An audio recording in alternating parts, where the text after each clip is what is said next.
Resume ढंग से बनाते हैं, अट्रैक्टिव थोड़ा सा बनाते हैं और लैंग्वेज को ध्यान में रखते हैं तो आपको फुल मार्क्स की गारंटी है। आप फुल मार्क्स लेकर आएंगे। तो राइटिंग सेक्शन का जो हमारा लॉन्ग कंपोजिशन था, लेटर राइटिंग, उसको हमने थॉरोली कंप्लीट कर लिया है अपनी तरफ से। अगर आपको इसके बावजूद भी किसी भी तरह के अलग किसी लेटर के बारे में अगर आपकी कोई क्वेरीज है, आप कमेंट सेक्शन में आकर हमसे पूछ सकते हैं। हम आपको एंटरटेन करेंगे और ज़रूरत पड़ी तो अलग से एक वीडियो बना देंगे।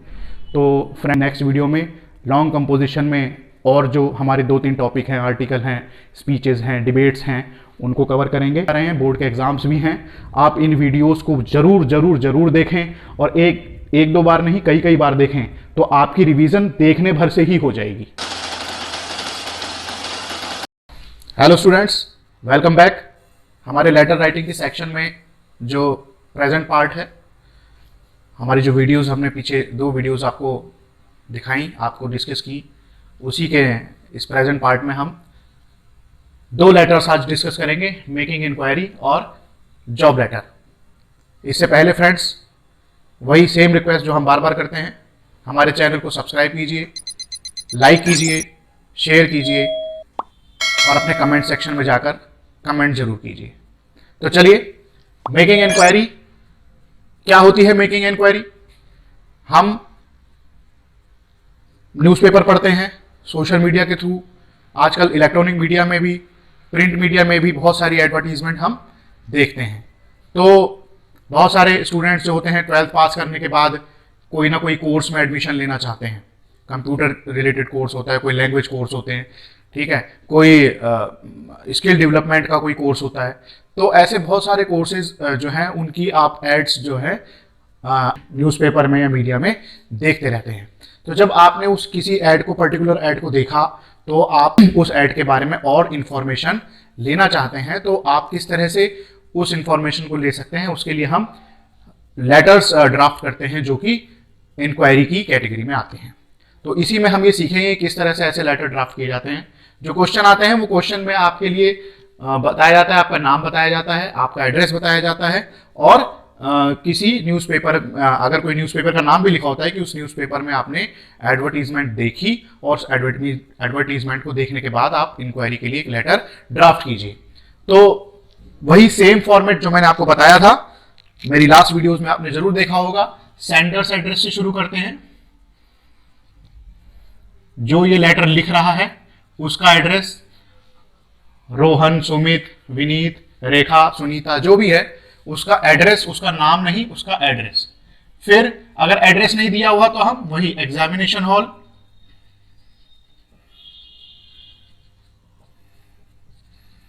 और फिर एक लाइन छोड़ के डेट, फिर एक लाइन छोड़कर हम दी प्रिंसिपल। ज्यादातर एकेडमिक इंस्टीट्यूशंस में या किसी वोकेशनल सेंटर में प्रिंसिपल्स ही होते हैं। अगर प्रिंसिपल की पोस्ट नहीं है तो एचओडी होते हैं, हेड ऑफ द डिपार्टमेंट। बस इन दोनों में से हमें कोई एक सैल्यूटेशन एड्रेस करना होता है और फिर नीचे हम उसका नेम ऑफ द इंस्टीट्यूशन, जिस इंस्टीट्यूशन का वो हेड है,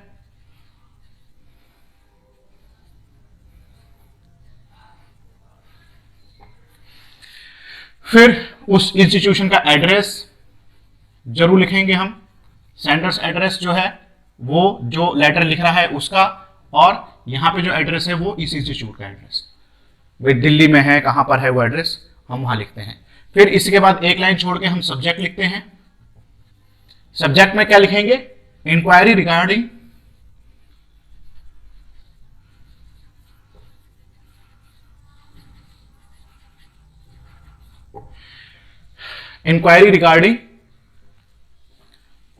नेम ऑफ द कोर्स, जिस कोर्स के रिगार्डिंग आप इंक्वायरी करना चाहते हैं उस कोर्स का नाम लिख देंगे आप, नेम ऑफ द कोर्स। फिर यहां पर सर या मैम, जो भी आप लिखना चाहें।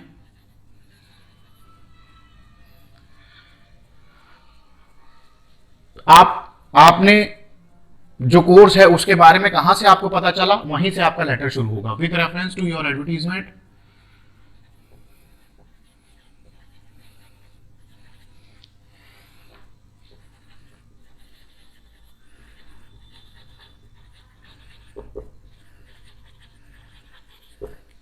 नंबर, डेटेड, नंबर पब्लिश्ड इन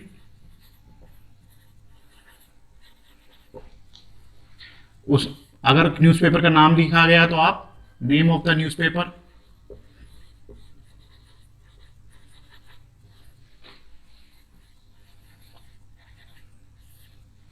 अगर आपको नहीं दिया गया है तो अपनी तरफ से आप बनाकर लिख देंगे, लेकिन लिखेंगे जरूर, क्योंकि एडवर्टीजमेंट कहीं ना कहीं से तो आपने पढ़ी है, तो वो पब्लिश कहाँ हुई है, ऑन डेटेड, और किस डेट में पब्लिश हुई है वो डेट आप लिख देंगे। ठीक, तो यहां पर कॉमा लगा के डेट के बाद I wish to join the course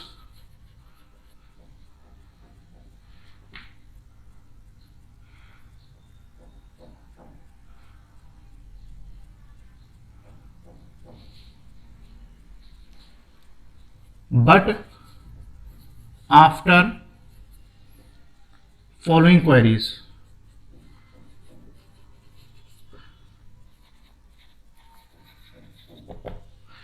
क्या क्या क्वेरी होंगी। Number 1, duration of the course, भाई कितने साल का कोर्स है, कितने साल का है, कितने महीने का है। नंबर 2, फीस स्ट्रक्चर, हमेशा हम फीस तो पूछते ही हैं कि भाई कितनी फीस है, कैसे कैसे देनी है, मंथली देनी है, क्वार्टरली देनी है, एनुअली देनी है, और फीस में क्या क्या इन्वॉल्व है, ट्यूशन फीस है, डेवलपमेंट चार्जेस है, बिल्डिंग फीस है, सब आप हमें फीस स्ट्रक्चर प्रोवाइड कराएं।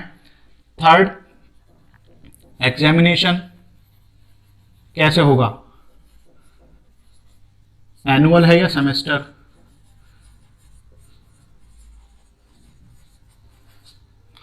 नंबर 3, ट्रांसपोर्ट फैसिलिटीज,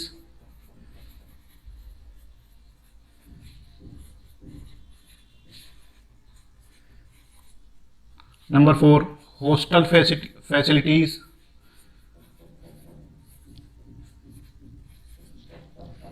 और नंबर 5, यही मेन पॉइंट्स रहते हैं। नंबर 5 में आप क्या लिखेंगे,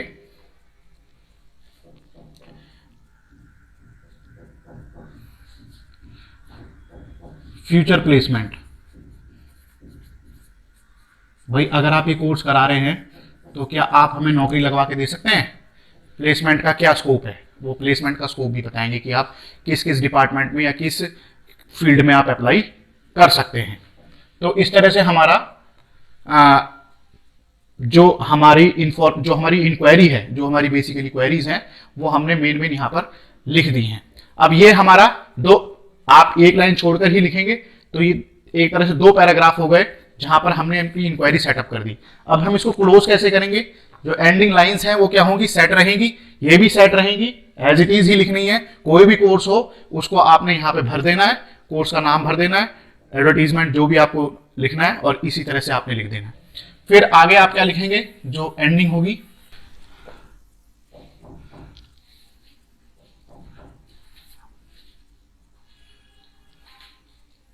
I am eager to know more about the course.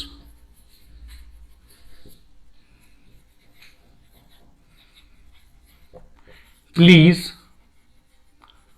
provide me your latest brochure.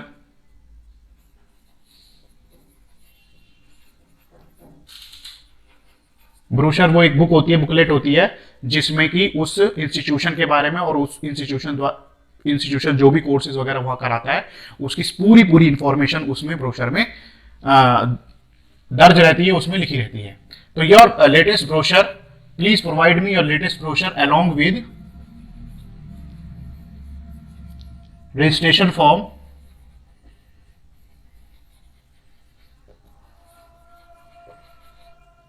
so that I can register for the course.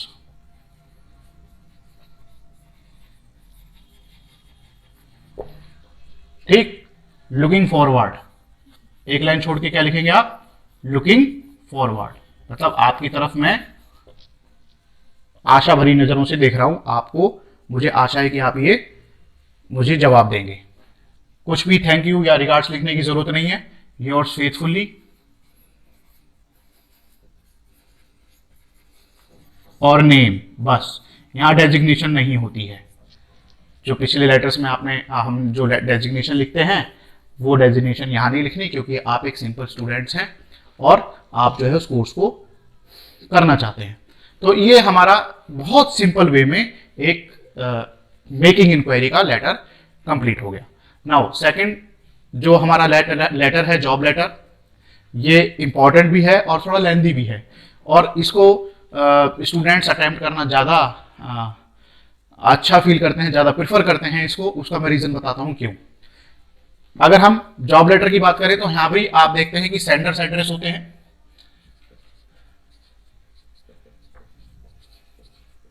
अगर वो नहीं है तो आप एग्जामिनेशन हॉल लिख देंगे, फिर एक लाइन छोड़ के डेट लिखेंगे, फिर एक लाइन छोड़ के दी मैनेजर लिखेंगे, है ना, प्रिंसिपल लिखेंगे, या जो भी एचओडी है उसको लिखेंगे, नेम ऑफ दी कंपनी लिखेंगे, या इंस्टीट्यूट अगर कोई है तो वो इंस्टीट्यूट लिखेंगे, फिर उसका एड्रेस लिखेंगे कहां पर है वो। आप एड्रेस में विशेष रूप से ध्यान देंगे कि ये सेंडर्स एड्रेस है, ये जिसको हम एड्रेस कर रहे हैं, जिसको हम लेटर भेज रहे हैं, वहां जिस पते पर भेज रहे हैं वो एड्रेस यहाँ लिखा जाएगा। तो क्वेश्चन में आप इसको फाइंड आउट करके लिखेंगे, अगर नहीं दिया हुआ है तो अपनी तरफ से बनाकर लिखेंगे।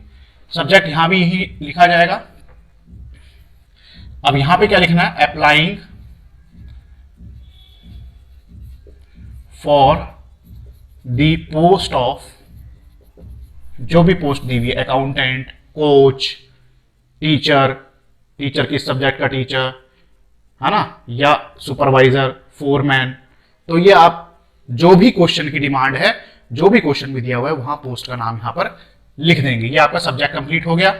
सर और मैडम, जो भी सुटेबल लगता है आपको।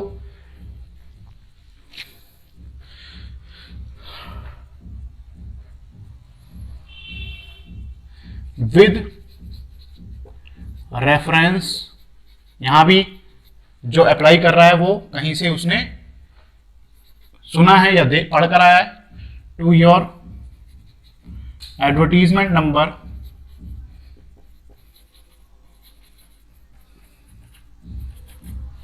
डेटेड, डेट लिख देंगे इसमें, I wish to apply for the post of,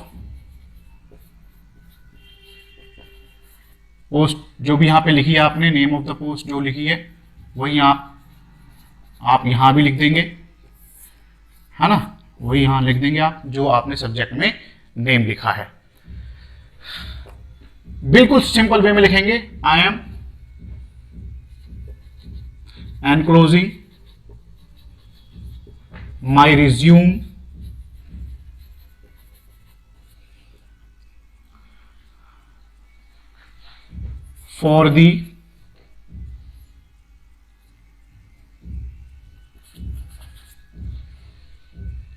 for your perusal, आपकी स्वीकृति, and kind consideration.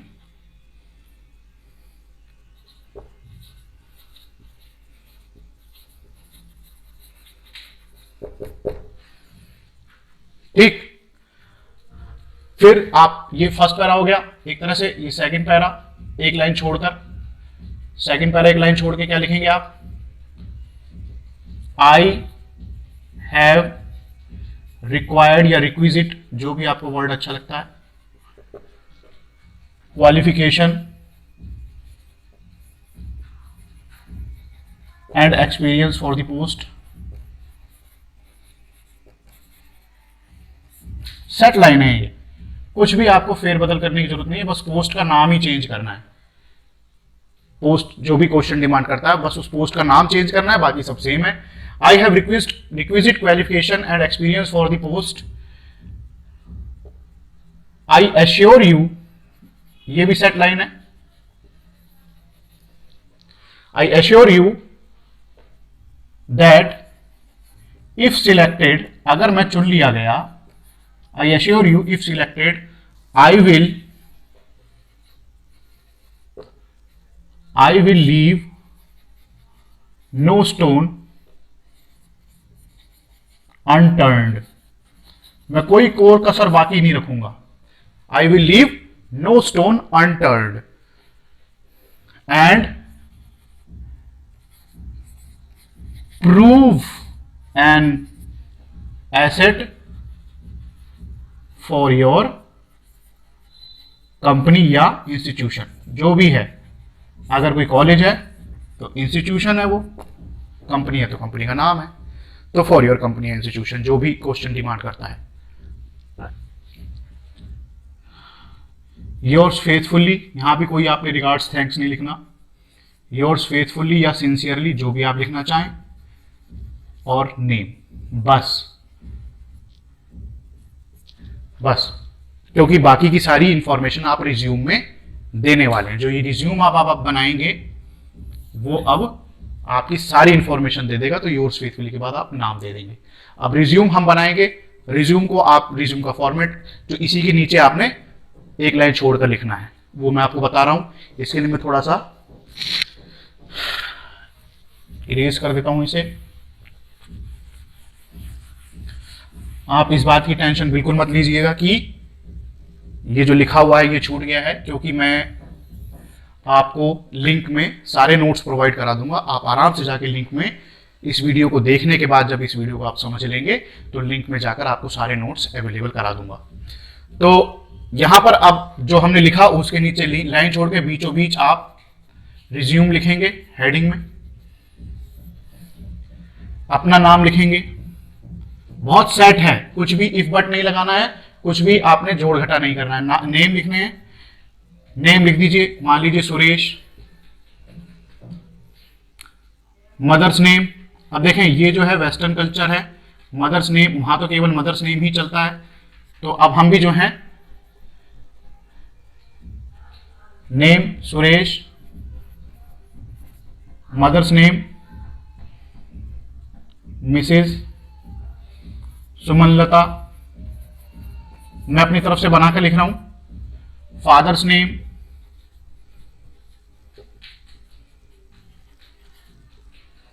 Mister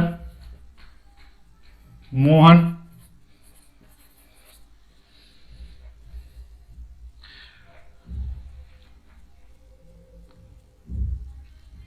address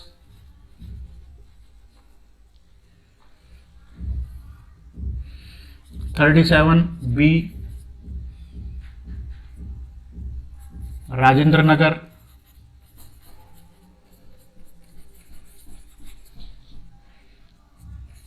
Ghaziabad. Address for correspondence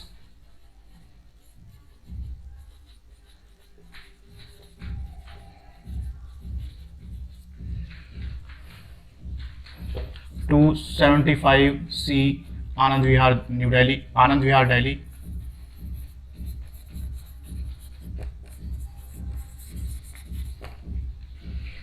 date of birth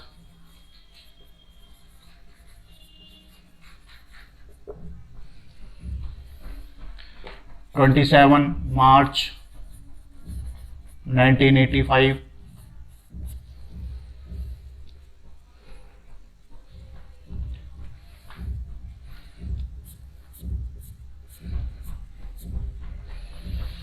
educational qualification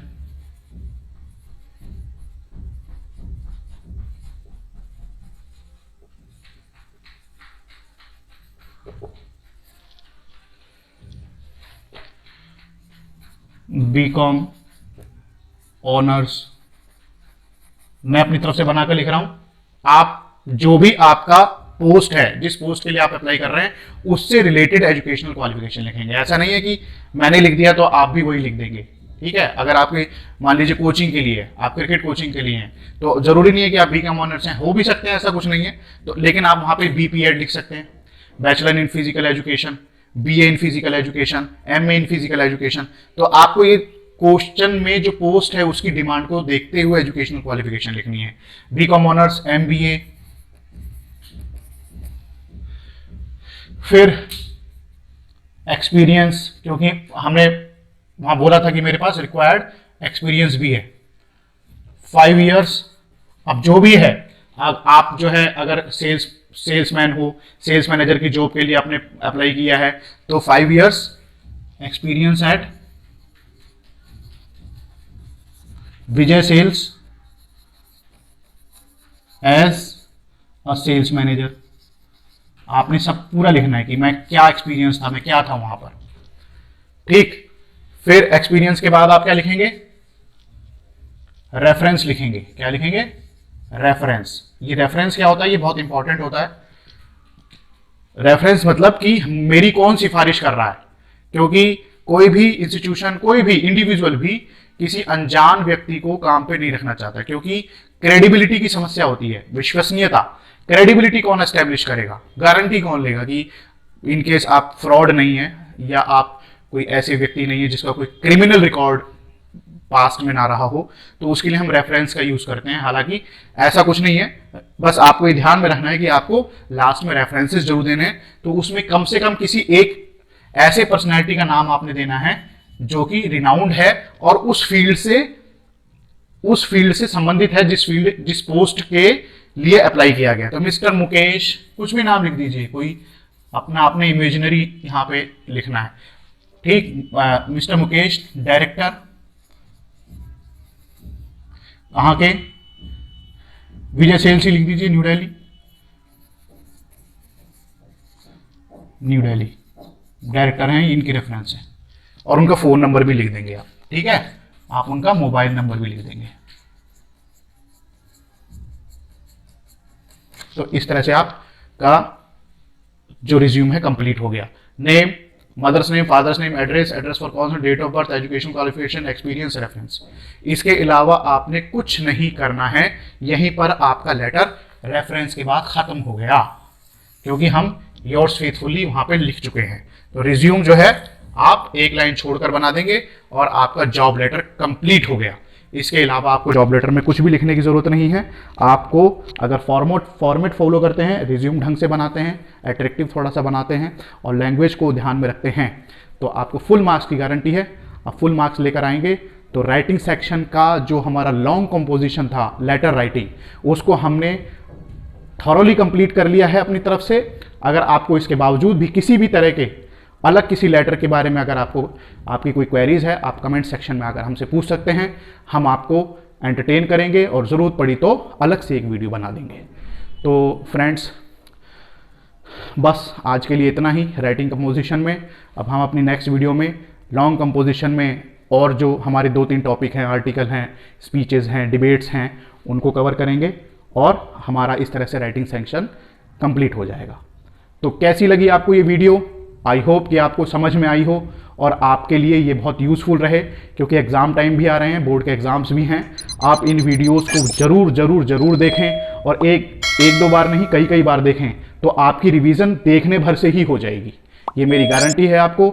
आपके फुल मार्क्स के लिए मैं आपको एनकरेज करता हूँ और आपको एंश्योर भी करता हूँ कि आप अगर मेरी वीडियोस को देखकर आप प्रैक्टिस करेंगे, लिंक में जो मैंने आपके लिए नोट्स डाले हैं उनको ध्यान से आप रिवाइज करेंगे, तो you are getting full marks.